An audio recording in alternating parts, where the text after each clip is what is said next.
यो रुखको भव्य झारेर भुइँभरि बनाइन्छ। अब भुइँमा झारिन्छ।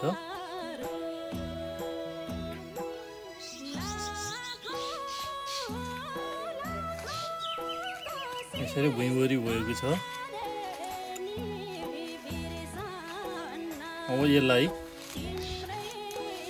जम्मा गरेर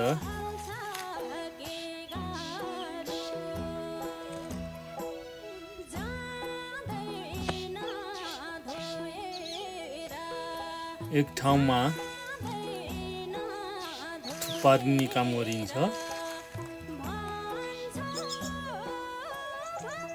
यसरी थुपारिन्छ।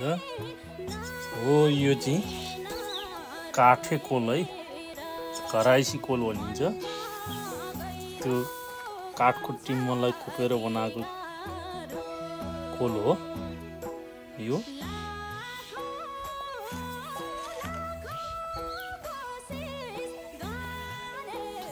काठको कोल हो। यसरी जम्मा गरेर भव्य तास्ने काम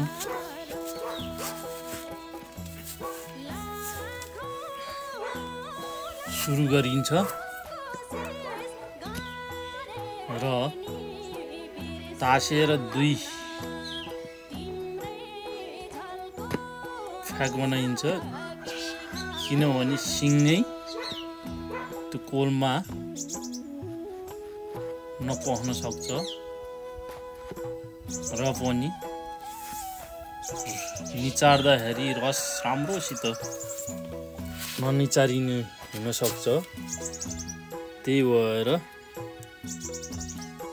दुई भाग गरेर छुट्याइन्छ। यसरी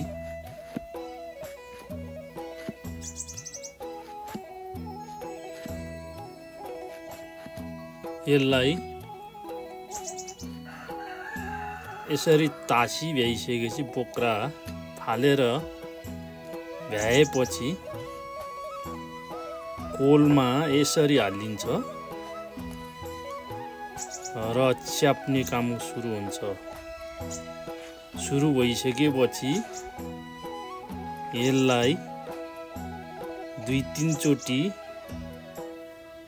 फर्काएर च्याप्ने काम गरिन्छ र यसको रस निकालेर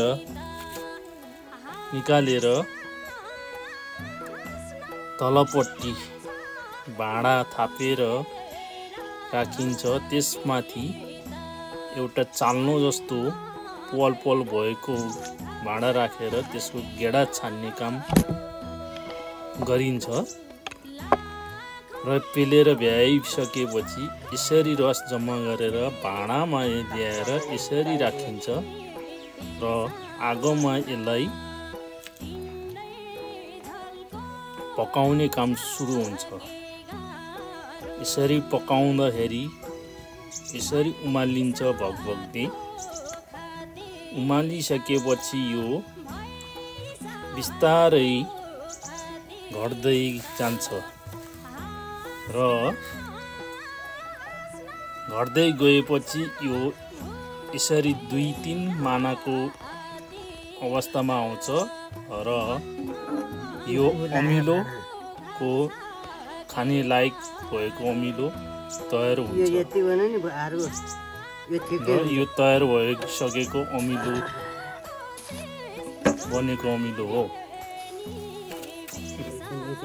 यसरी